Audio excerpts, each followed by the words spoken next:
नमस्कार, मी विजया वामन। 48 लोकसभा मतदारसंघांचे निकाल आजच्या डेटला म्हणजे काँग्रेस ही 13 जागांवरती आघाडीवरती आहे, शरद पवार गट 7 आणि उद्धव ठाकरे गट 10 जागांवरती आघाडीवर आहे। भाजपच्या पारड्यामध्ये केवळ 11 जागा गेलेल्या आहेत आणि त्यासोबतच शिंदे गटाला 7 जागा मिळालेल्या आहेत। एकंदरीत जर म्हणजे अजूनही निकाल जो आहे तो वर खाली होताना दिसतोय, त्यामुळे हे आकडे सुद्धा वर खाली होऊ शकतात।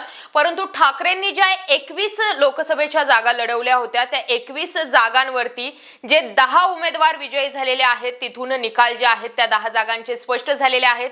21 पैकी 10 जागा या ठाकरेंच्या हाताशी आलेल्या आहेत। आता आपण पाहूयात की नेमकं उद्धव ठाकरे यांनी लढवलेल्या त्या 21 जागा कोणत्या आहेत। 21 जागांचं जे चित्र आहे ते चित्र स्पष्ट करण्याचा प्रयत्न आपण करणार आहोत।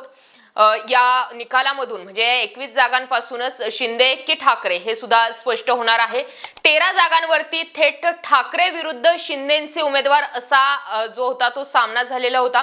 पहिला मतदारसंघ आहे नाशिक। नाशिकमधून शिंदे गटाचे हेमंत गोडसे विरुद्ध शिवसेना ठाकरे गटाचे राजाभाऊ वाजे अशी लढत झाली होती। सुरुवातीपासून राजाभाऊ वाजे यांनी आपली आघाडी कायम ठेवली आणि या ठिकाणी विजयाचा गुलाल सुद्धा राजाभाऊ वाजे यांनी उधळला। उशिरा मिळालेली उमेदवारी आणि गद्दार विरुद्ध खुद्दार या नरेटिव्हचा फटका जो आहे तो हेमंत गोडसे यांना बसला।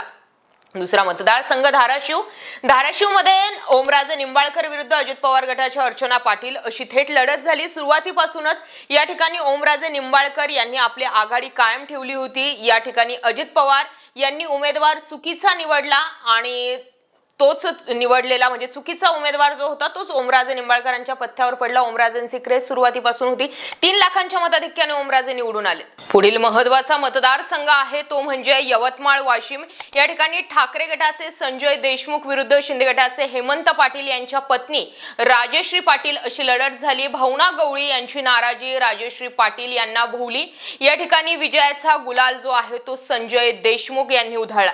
पुढील महत्त्वाचा मतदारसंघ म्हणजे परभणी। ठाकरे गटाचे संजय उर्फ बंडू जाधव विरुद्ध रासपचे महादेव जानकर अशी या ठिकाणी लढत झाली। या ठिकाणी ठाकरे गटाचे संजय उर्फ बंडू जाधव हे जे आहेत ते विजयी झालेले आहेत। महादेव जानकर हे शरद पवार गटाकडून जर लढले असते तर चित्र वेगळं राहिलं असतं। शिर्डी लोकसभा मतदारसंघामध्ये शिंदे गटाचे सदाशिव लोखंडे विरुद्ध ठाकरे गटाचे भाऊसाहेब वाकचौरे अशी लढत झाली। वाकचौरे यांनी सुरुवातीपासूनच या ठिकाणी लीड घेतलं होतं आणि या ठिकाणी शेवटी विजयाचा गुलाल सुद्धा भाऊसाहेब वाकचौरे यांनी आपल्या अंगावर घेतलाय। पुढील मतदारसंघ आहे दक्षिण मध्य मुंबई। ठाकरे गटाचे अनिल देसाई विरुद्ध राहुल शेवाळे अशी लढत या ठिकाणी झाली।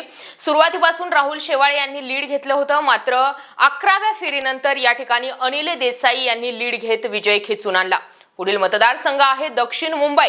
ठाकरे गटाचे अरविंद सावंत विरुद्ध शिंदे गटाचे यामिनी जाधव अशी या ठिकाणी लढत झाली। दोन्हीकडून शिवसेनेचे गट जे होते ते आमने सामने होते। या ठिकाणी लोकांनी म्हणजे या ठिकाणच्या लोकांनी ठाकरे गटाला पसंती देत अरविंद सावंत यांना या ठिकाणी विजयी केले।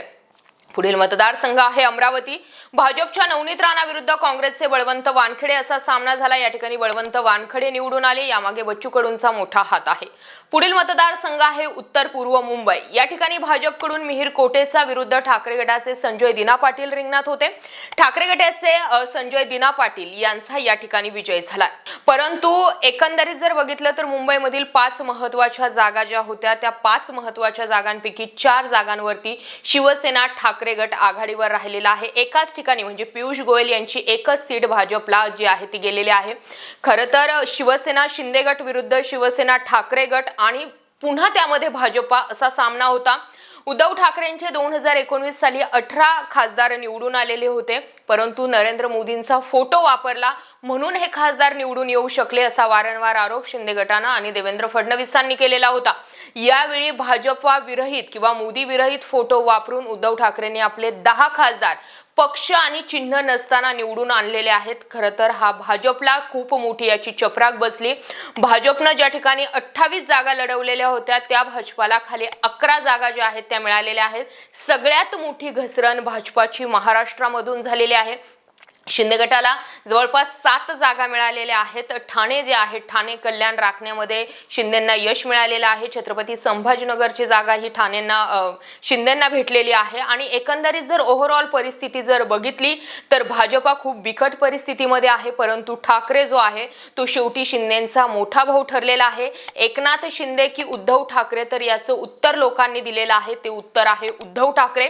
एकंदरीत जर सगळाच हा विचार जर केला तर उद्धव ठाकरेंच्या या 10 जागा, काँग्रेसच्या 13 जागा, शरद पवार गटाच्या 7 जागा, असं जवळपास 30 पर्यंतचं कॅल्क्युलेशन जे आहे ते महाविकास आघाडीने महाराष्ट्रात बसवून दाखवलंय.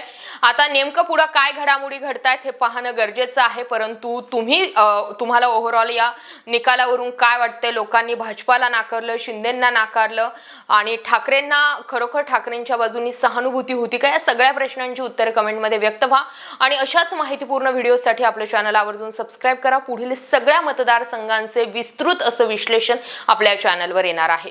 जय महाराष्ट्र पब्लिक.